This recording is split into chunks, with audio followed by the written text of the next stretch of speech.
Cuando la escuela confunde característica con destino, deja de formar estudiantes y empieza a repartir jaulas. Y lo hace con buena intención, que es una de las formas más peligrosas de equivocarse, porque pocas cosas causan tanto daño como una negligencia dicha con ternura.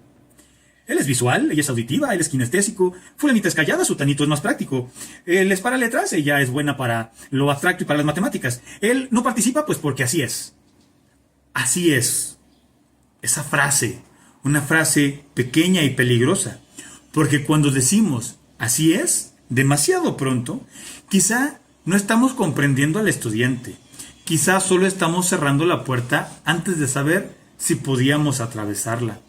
Una habilidad no es condena, una dificultad no es profecía, una conducta no es una identidad eterna, una característica puede ser condición, pero debería convertirse en algo más que un obstáculo. La escuela debe tener mucho cuidado con eso, porque educar no es confirmar lo que el estudiante ya es. Educar es ampliar lo que todavía puede llegar a ser. El talento puede orientar, pero no debe encerrar. Hay estudiantes que muestran facilidad para ciertas cosas. Algunos hablan con soltura, otros dibujan con precisión admirable, otros entienden rápido una relación matemática, otros tienen habilidades manuales, otros escuchan música y parecen reconocer un orden secreto, otros lideran equipos, otros observan en silencio y descubren detalles que los demás pasaron por alto. Eso existe. Sería absurdo negarlo. Hay diferencias individuales. Hay historias familiares, contextos, disposiciones, hábitos, experiencias previas, formas de atención, ritmos y habilidades que aparecen con mayor fuerza en unas personas que en otras. El problema no es reconocer esas diferencias, el problema es convertirlas en destino. Porque cuando un estudiante muestra talento para algo, la escuela puede caer en la tentación cómoda de reducirlo solo a eso. Si dibuja bien, entonces es el artista. Si habla bien, entonces es comunicativo. Si es hábil con las manos, entonces es práctico. Si resuelve rápido, entonces es inteligente. Si se mueve mucho, necesita actividad. Si habla poco, entonces es el callado. Y así, poco a poco, el estudiante empieza a quedar atrapado en una versión parcial de sí mismo. La escuela cree que lo está entendiendo, pero tal vez solo lo está etiquetando con suma delicadeza. El talento puede ser una puerta, pero también puede convertirse en un cuarto cerrado. Porque si al estudiante que dibuja bien nunca lo llevamos a argumentar, le robamos parte de su desarrollo. Si al estudiante que habla mucho nunca lo enseñamos a escuchar, lo dejamos sin una habilidad profunda. Si al estudiante que trabaja bien con las manos nunca lo invitamos a conceptualizar, lo reducimos a ser un ejecutor. Si al estudiante lógico nunca lo acercamos a la sensibilidad, lo volvemos exacto, pero incompleto.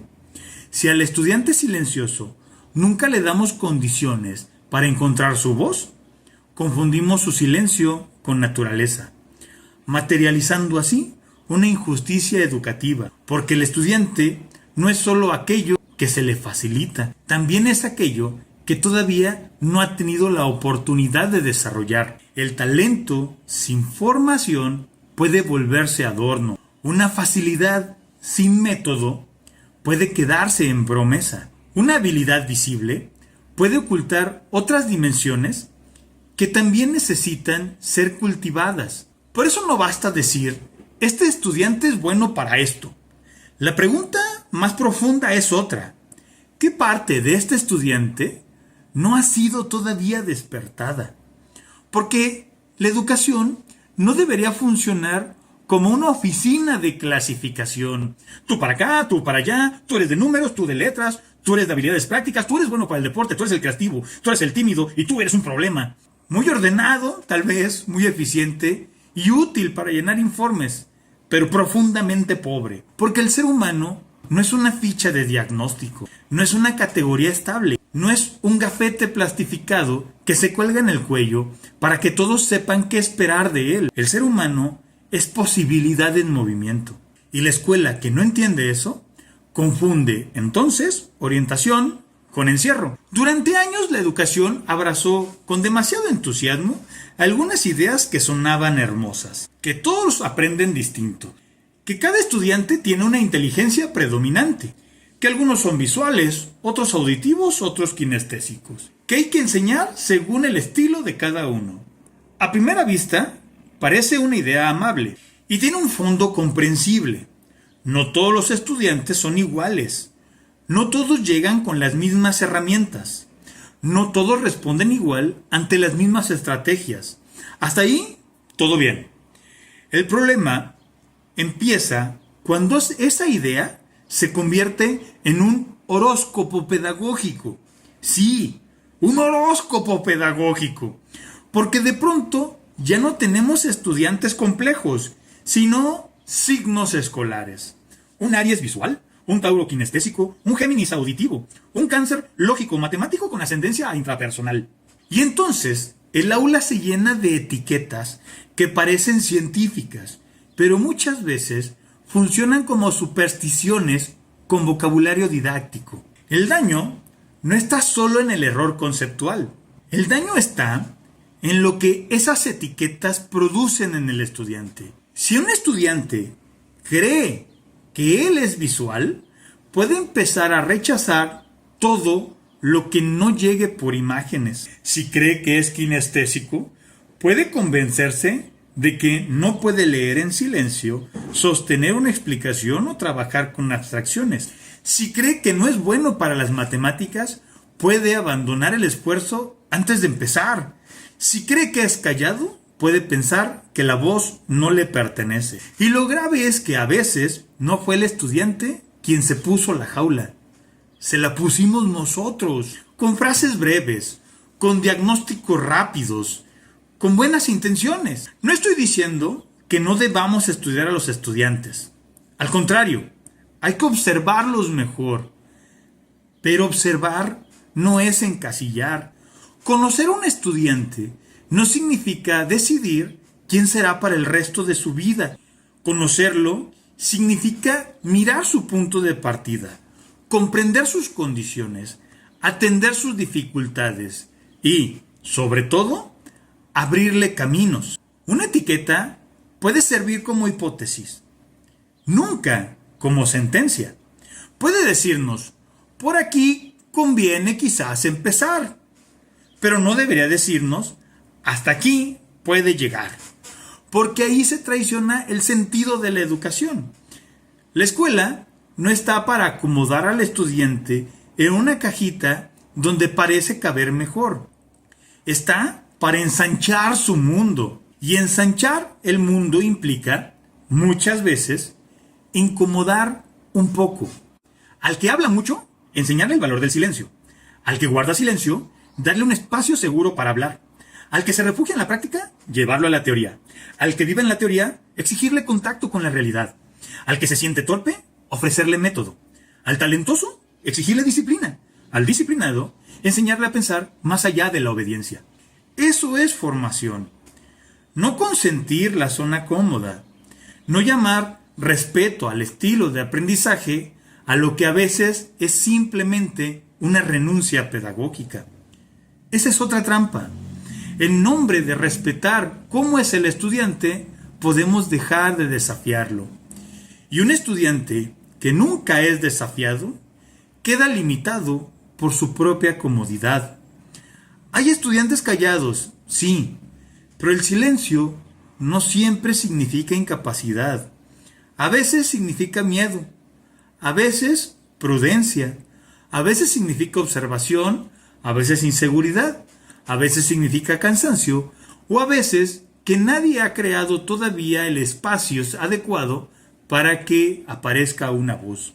Y si la escuela dice simplemente que es callado, quizás deje de buscar. Hay estudiantes inquietos, sí, pero la inquietud no siempre significa falta de inteligencia. A veces significa energía sin cauce, a veces ansiedad, a veces significa aburrimiento, a veces necesidad de movimiento, o a veces significa que la clase no ha logrado convocar su atención, o bien que hay una fuerza que necesita dirección y no un castigo automático. Y si la escuela dice simplemente, él es inquieto, quizá deja de comprender. Hay estudiantes con dificultad para leer, sí, pero una dificultad no debe convertirse en condena futura. Puede faltar práctica, puede faltar vocabulario, puede faltar acompañamiento, puede faltar confianza, puede haber experiencias previas de fracaso, puede haber una historia escolar donde leer fue siempre castigo y nunca descubrimiento. Y si decimos no le gusta leer, quizás estamos describiendo no una naturaleza, sino una herida. Hay estudiantes que parecen no tener talentos visibles. Y quizás ese sea uno de los mayores desafíos para la escuela. Porque hay talentos que gritan, pero otros apenas susurran. Hay estudiantes que no destacan de inmediato. No lideran, no levantan la mano, no sacan dieces, no dibujan bonito, no hablan con soltura, no brillan en los deportes, no parecen tener una habilidad clara, pero eso no significa que estén vacíos. Significa que quizás aún no hemos podido aprender su forma de mirar. Y aquí la tarea del docente se vuelve más delicada, porque es fácil trabajar con el talento visible. El estudiante brillante se anuncia solo, el carismático ocupa espacio, el hábil llama la atención, el disciplinado tranquiliza, el creativo deja huella, pero el estudiante que no resalta exige una mirada más fina. Y tal vez ahí se prueba una parte importante de nuestra vocación docente, en la capacidad de ver posibilidad donde todavía no hay espectáculos. La característica puede explicar un punto de partida, pero no debe dictar un punto de llegada. Una condición puede exigir apoyo, pero no debe convertirse en un obstáculo definitivo. Una dificultad puede requerir estrategia, pero no debe volverse identidad. Y un talento puede orientar, pero no debe convertirse en una cárcel dorada.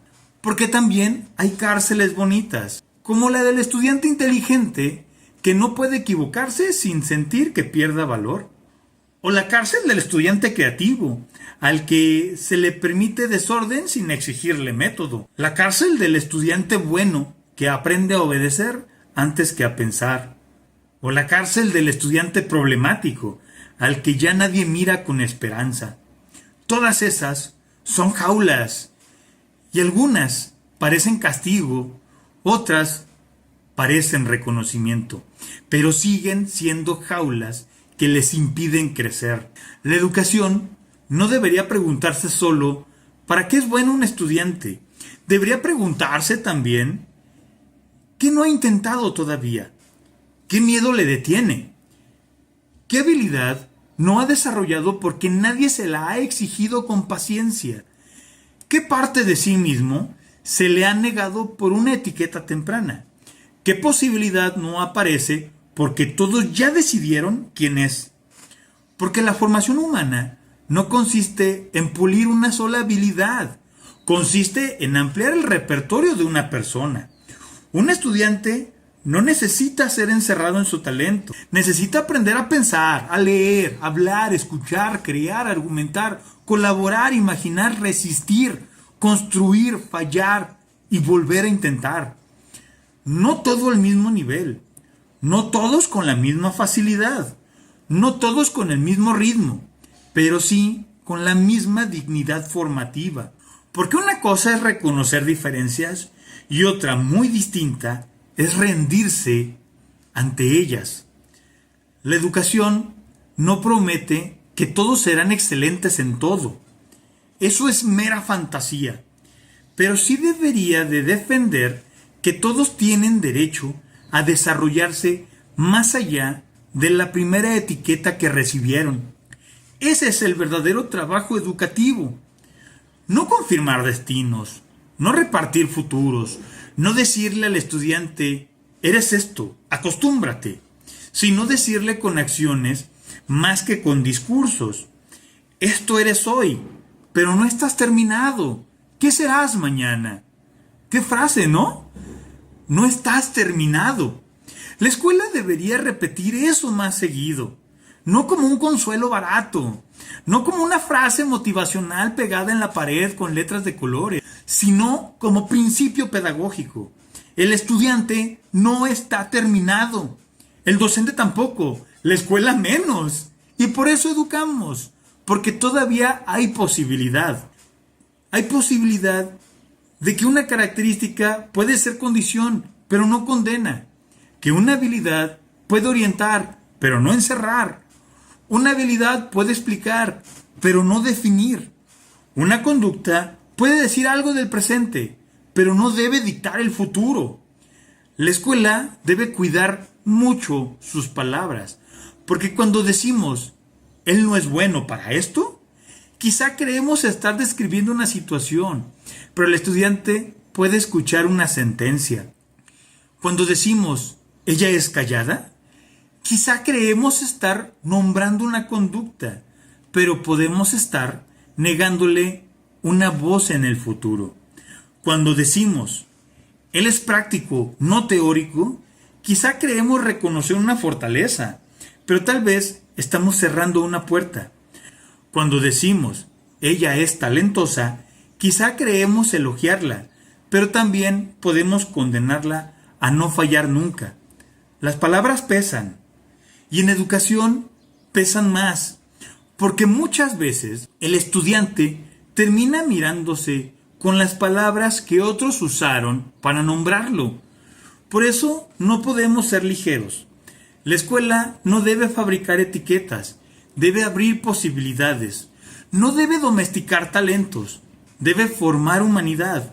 No debe repartir jaulas, debe ensanchar el mundo.